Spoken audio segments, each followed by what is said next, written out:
you know what would be very funny to me? If the "Don't Tread on Ye" was like "Don't Tread on Cosby."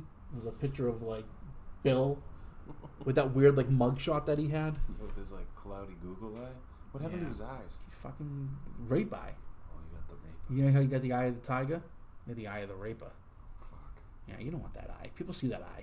It's like... Can you imagine if you were a raper, you just have one eye like that? Like, well, stay away from that dude. You know that you're like, if you... No, I used to be a raper. If there's anything that you got charged with, anything to do with like the realm of like a sex offender, dude, you are not going to ever date the girl you want. You're going to end up like dating the girl you get. Yeah. It's like okay, if you're a regular person and you get what you want, you seek that out, you find that. But if you're like the sex offender, that's like the Denny's of relationships. You end up there. You end up with that. Yeah. You know? Yeah. Oh, the video was recording. Oh, that's actually kind of funny. I haven't hit the podcast yet, though. Kind of caught that. All right. All right, welcome back to the Zombie Eaters podcast. We are in the second season, second episode. So there was a 4-day break between seasons. Oh, wow. Got a lot done. Season 1 ended last Thursday. Yeah. Here we are. Did you travel with your time off? I did. I finally got to go to Romania. Bine. Every episode when Zach and I were doing this, regardless of what we were talking about, because he's a big Dungeons and Dragons fan. Every time I think of a dungeon, I think of Romania or like fucking like Serbia. And so he was like, "Oh, I played Dungeons and Dragons." I'm like, "Where are there dungeons around here?" I was taking it very literally because I knew nothing about fucking the game. And he was like, "Well, you could play anywhere." I'm like, "But where there's no dungeons?" He goes, "You don't play in a dungeon." I'm like, "You just said you played Dungeons and Dragons." And he was just like, "Dude, come on." It's in your head, bro. Yeah. So, yeah, that's what he said. It's in the realm of your imagination. I'm like, well, in the realm of the real world, you have to go to fucking Romania if you want to play a game in a dungeon. He's like, you're right, Rosie. Let's move on. So, once again, be sure that you follow us on Twitter and Instagram and, Reddit at the ZE Podcast. Go to our website, zombieeaterspodcast.org, and listen to full episodes of the podcast on our website, but also on Spotify, Google, Apple. Those are the only ones that really matter. If you don't have an iPhone or access to those, then you need to make some changes in your life to be in a better position to listen to a podcast. You listen to my podcast in prison. I'm pen pals with Jerry Sandusky. He tells me he likes it. So, what was that girl's name that killed the baby in Florida? What the hell was her name? Well, how do I even look that up? Baby killer. Tara?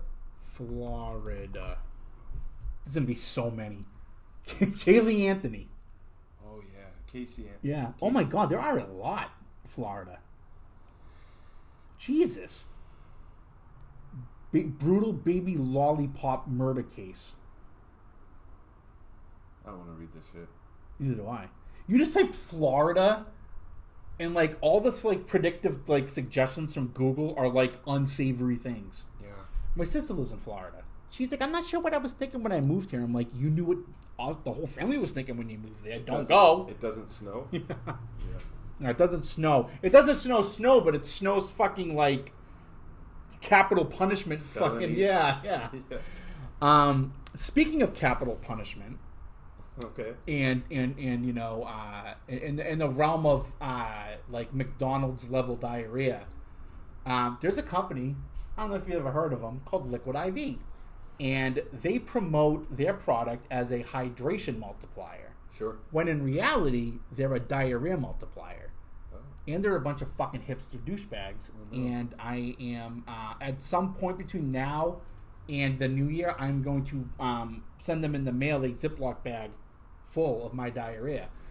So return to sender. Like, I tried your product. Right. Here's what happened. You want some feedback on your product? Yeah. Here it is. I'm returning it. Yeah. And what are they going to say to me? I'm like, dude, sending you shit, that's not a big deal. Bill Gates showed up to a conference with a jar of his own shit to prove a point. He was like, Domino's, bitch. Like, that is like... Dude, billionaires are so eccentric. That is like the fucking definition of having fuck you money. That's fuck you money. dude showed up with a jar of his shit, and people couldn't do anything about it.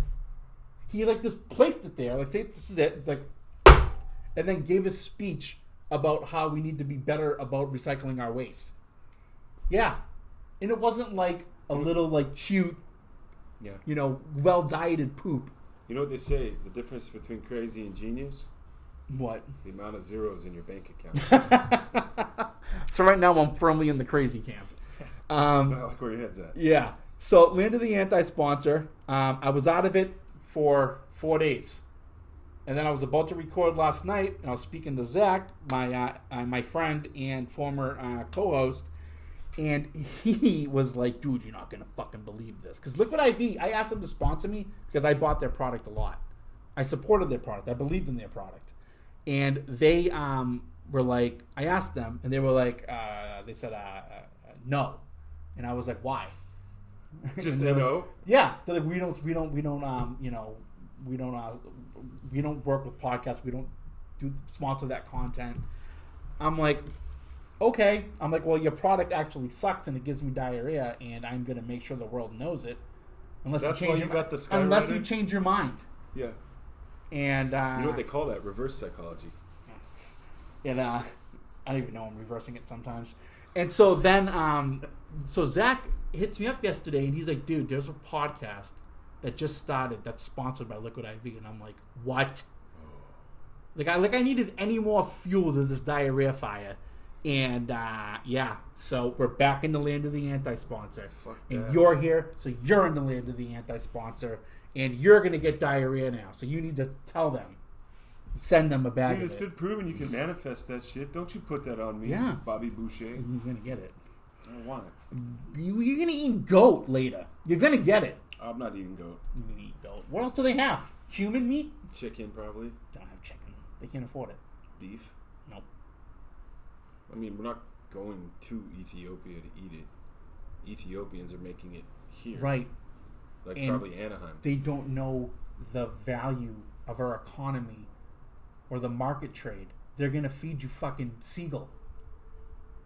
Or Never pigeon. had seagull. Hey, pigeon. how do you know you don't like it? Because I tried it. You've tried seagull? Yeah, remember the fucking spongy, gross bread? No, but like seagull. You might like seagull. You don't know. That's probably what I was eating.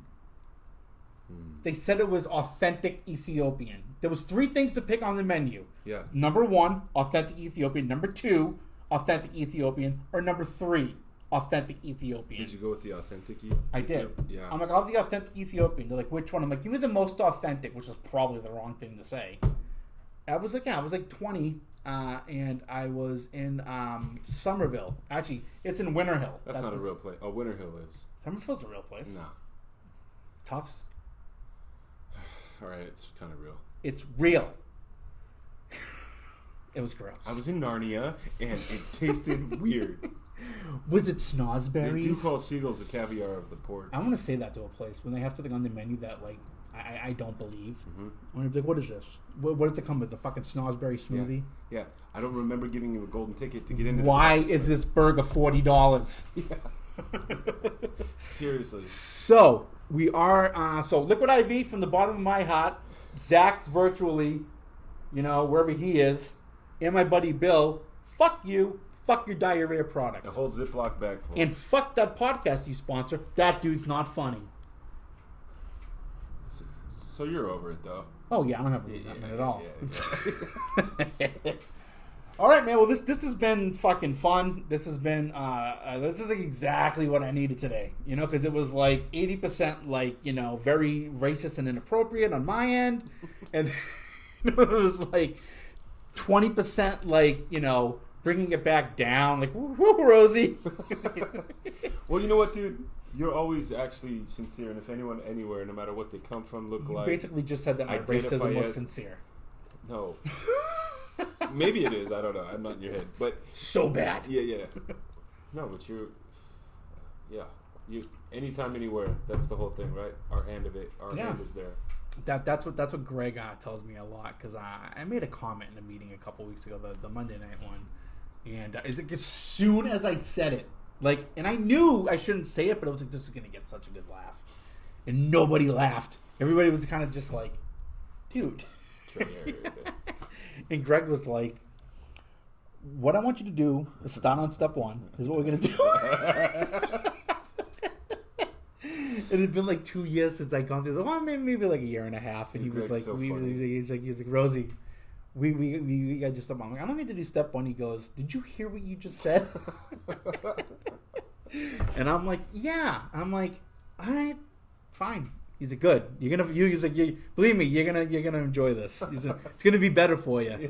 And it was, like I'm currently on my 3rd, 4th step, and yeah, it's great. So the way I look at it, I was like, well, then that's what God wanted me to say, because He knew that I needed to fucking get a fresh start, and you needed someone to take through the steps again, and I needed to go through them again. So in essence, you're welcome, Greg. And he's just like, thanks, Rosie. Thanks, Rosie. Yeah. It's the fucking best. So this is normally the point of the show where we have final thoughts. So, my friend, any final thoughts? Yeah, fuck the golden rule. Don't treat people like you want to be treated. Treat people like you might actually see them again. Jesus Christ. That's like an Ellen attitude now. Isn't she like a tyrant now? Was I a tyrant about treating people like you want to? No, not at all. It's just like, I never apply the golden fucking rule. I think that... No, that's asking too much. Yeah. But treat people like you might actually see them again. Treat people like they're a neighbor. Well, what my a close friend of mine back home, and actually, George Pappas, my mentor. Like it sounds funny saying that because he was my boss at Dairy Queen, but that guy had the best business acumen I've ever fucking seen. There's not a single fast food restaurant. Do you know what connects us? I had a Greek mentor in the restaurant. Yes, yeah. Too. So this guy, George Pappas, when I started working there when I was 15, and I worked there until I left for college. So summer when I was 18, so for 3.5 years. Very formative years. Yes.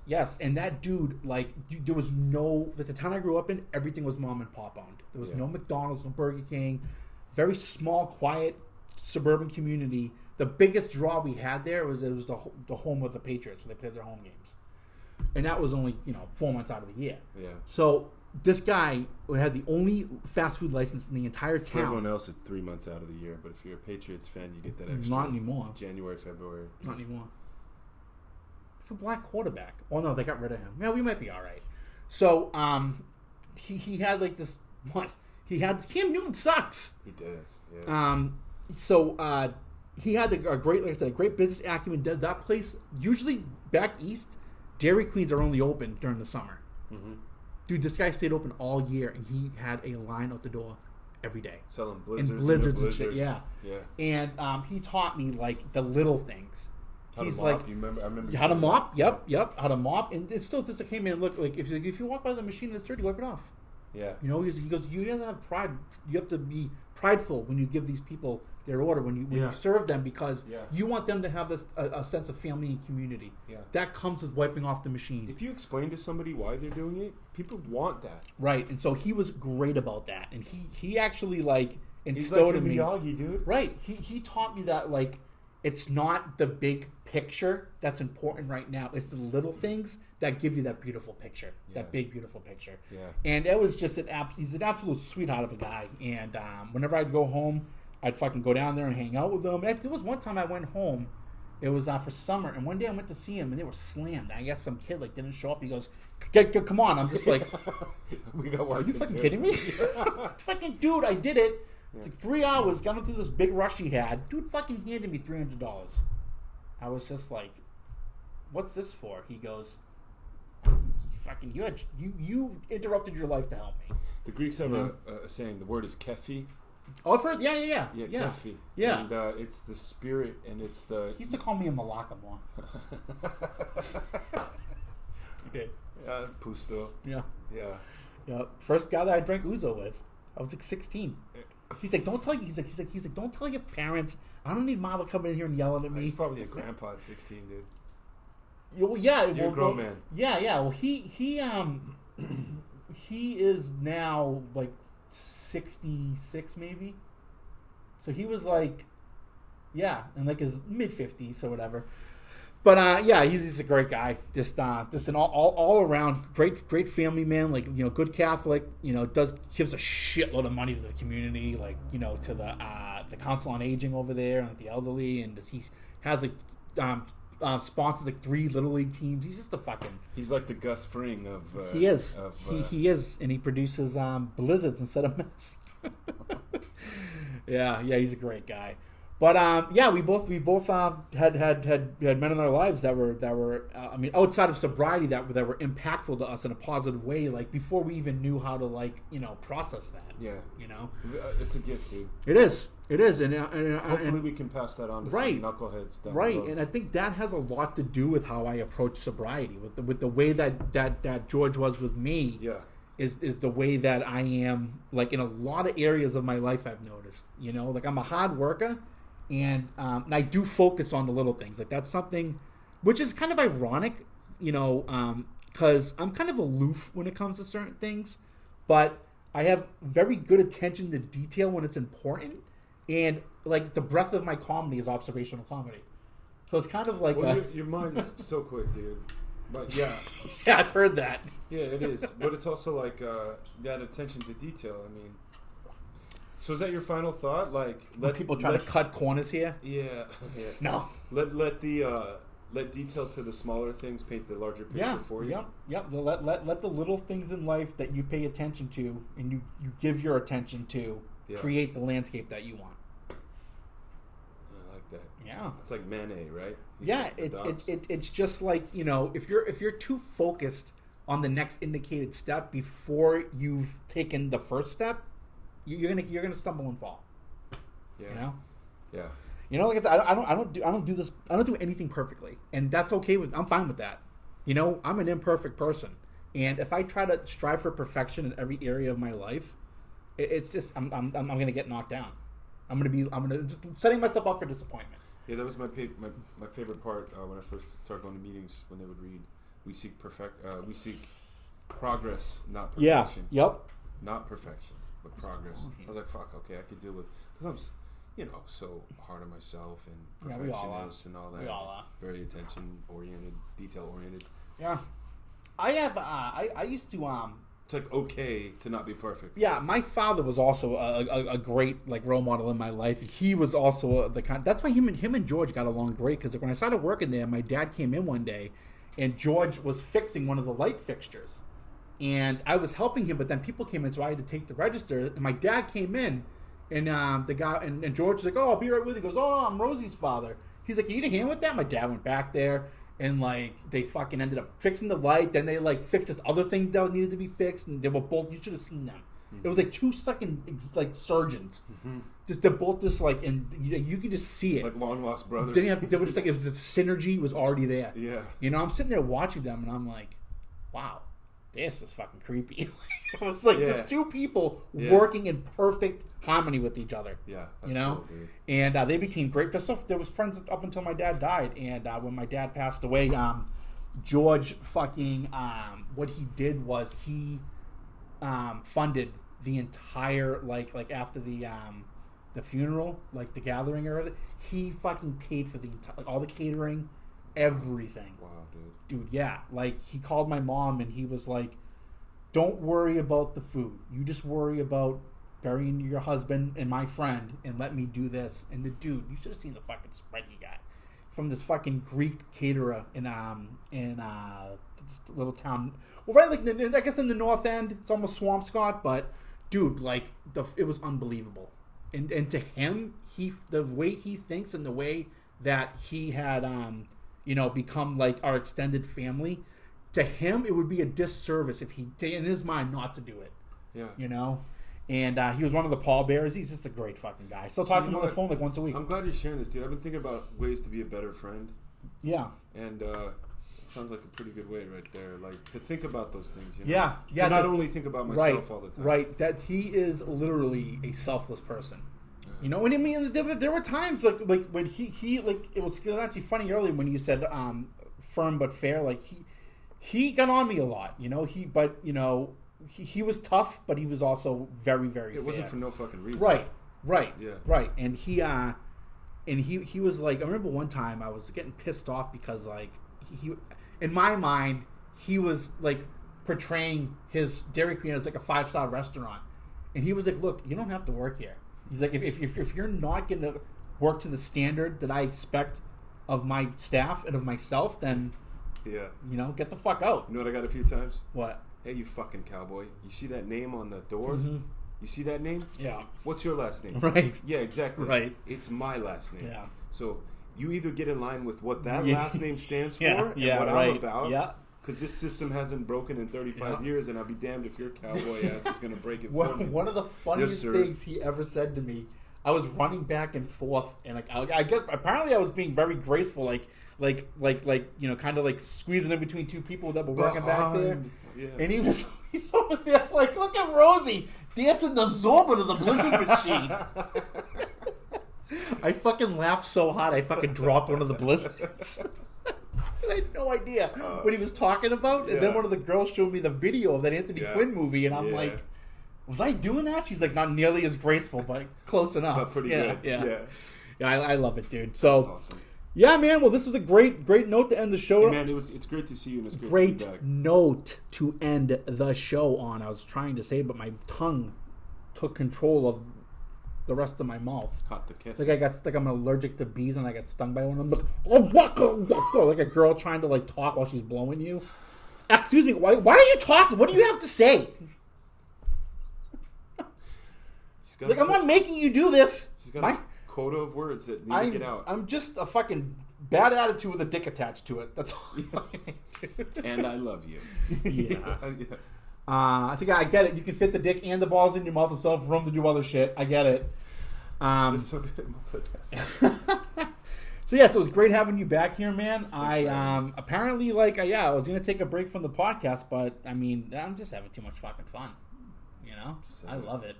I would love to have you on as much as possible. Dude, if I'm ever going to do a show and you're available, dude, I want you to be here because it's like talking to you. It's like, we joke around a lot. We're fun, but when it needs to be poignant, it is. Yeah. When we're talking about things that matter to us, it's just great. Like, I think that you and I have a lot of the same, like, values, from like, how we were raised, and we both ran into the same kind of destructive behavior that, like, tore us away from those values, and it's just great to see someone I consider like a genuinely great friend, like on that path to like those like restoring those values in our life. Yeah, and it's just great having you here, man. Dude, I love being around you, dude. Thank you for having me. Yeah, of course. So with that, from BJ, from myself and the Zombie Eaters podcast. Good night, Austin, Texas. F. Gotti store. Wherever you are. Did you say F. Gotti?